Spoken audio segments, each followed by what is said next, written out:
is any Nigerian, at the least those in leadership, look at our borders. How porous are our borders? Did all our neighbors start coming in yesterday? It's been a trend for years. How come it suddenly become a problem? I mean, just take Idiroko here. Any of our borders, you just raise a bamboo stick and you walk through. So what are we talking about, people infiltrating? I'd rather want to look at it differently to say, how much of this information have we put together and cycled and put some rigor to it, to analyze it, rather than skating on issues that may have not. And that's what we do so much. Remember I said part of the challenges we may be facing is that the lack of analytical rigor produces poor judgment because we stay on a superficial level. Let me give you another school of thought. Climate change has come to us as a reality. What if it takes that there's been an impact of climate change such that a lot of these herds cannot afford to graze up north and they need to come closer to water or they need to come to where it's greener. And so you can't stop the moving train looking for food. You can't stop a hungry herd looking for where they can find it. Even those from Guinea. Regardless, and that's why, look at the pathway. Look at, it's not known to Nigeria alone. It's West Africa. So if we sit back and a group of people that are really versed in looking at the environmental side of it, could that have an impact? And it's all around looking at this whole gamut of stuff and strategically saying, what are the remote causes and what could be the solutions? We're not looking at it that way, but we are narrowing it to possibilities. And it's all coming because we are intellectually lazy to go through the rigor. When we do that, then you and I can present a frame a case. That's the point of my framing. When you come out and you tell people, this is a product of what we have seen, X, Y, Z, we also put in an hypothesis that this may be, and then it is tested. And we then look through it. That's what governance is all about. That's what leading the people is all about. The people are expecting leadership. And if you are a leader in a ship, you must act like one. So do you think that now in Benue State there'll be more attacks likely? You know one thing, we have over-concentrated on Benue. I think we should take, like Bish said, let's take Benue as a case study. What do we need to do now? What have we done? What do we need to do differently to avoid this happening? Because God has presented us an opportunity or a case study. How many people are taking that case study and applying to say, this should not happen again? And that's the way it should go. Rather than dwelling on it, I think we need more solutions and then putting these things on the table and then looking at it. I don't buy into any, whether 86, whether that, whether this. What I buy into is someone coming out, just like they analyze the budget, line by line, and say to me, these are the factors that we see, these are the indicated actions we need to take, and Nigerians will see. When they see what you're taking, and then you galvanize the people to say, listen, we are one family.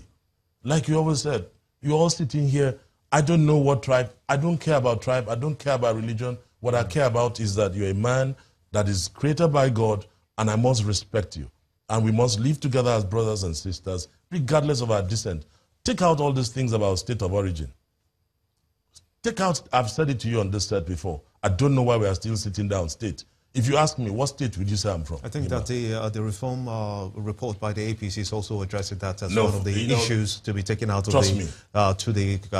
the concurrent list. My apologies. You know something, Gimba. The reality is that if APC did not find that the Constitutional Conference in 2014 was worth their putting their time and money into, why would anybody listen to them? Now, one more thing. The people now. That's how we put trouble. The followers. Us. Are we holding our leaders accountable enough? Are we playing our role, several roles, in nation building enough? The straight answer is no. And part of it also, again, is from the state of self-awareness. I must tell you, many years ago, I had the privilege of working as an expatriate in East Africa. I could find the East Africans very politically aware. Nigerians were not. But I'll tell you, if you look at that continuum now, Nigerians have moved on the political awareness continuum. However, it is mandatory that every individual, that level of awareness to know that this card of mine is my ticket to freedom. That's for those who have it. For those who have it. And then for those who don't, that's where we need to, go home to home, circles to circles and say, let's all have our cards. We're hoping they'll find time off EPL and what BBL. But you know and get their PVCs. No, but you know, Timberland, the question is, Nigerians, do we really know what we want? Well, big question. So I'd like them to respond to the tweet at us and give Ms. Aye Enang, who is a business and leadership consultant, an answer. Thank you for coming on this morning. Thank you, Chamberlain. Thanks, Kimba. Thanks for having me. Thank you. Markwe? Well, thank you, Chamberlain. I think it's also worth mentioning here that Channels Television will be hosting a big conversation on this farmer herders clashes tonight at 8 p.m. It's going to be a 2-hour program as well. And so we'll ask you to join in that conversation and also contribute your comments. Ajuri, you have a question for our guest. Yes, I do. Mr. Johnson, when you look at the situation unfolding in the country today, you know, you have pretty vast experience having served as a captain in the United States Army. You have seen some of the international best practice when we talk about cattle rearing and ranching. Can you talk about what you have seen and where you've seen it and what you think is applicable in the Nigerian context? Yes. Fortunately for me, I have been opportunity to have traveled to at least 31 different countries. And each time we go there, I take time to look at what is happening there. We have to move away from the era of, grazing route, because it's not going to work. Nobody is doing that again. Anywhere you see them doing that, there will be clashes, because it's like the cattle herders will be on a head-on collision with the farmers. There's no question about that. We have to begin to find a way to start doing ranches. Restrict the movement of the animals to one particular place, not routes, because those routes don't exist anymore because of urbanization and population growth. So we have to acknowledge that. So the farmers are being forced to farm where ordinarily they would not be farming. So that has to be eliminated.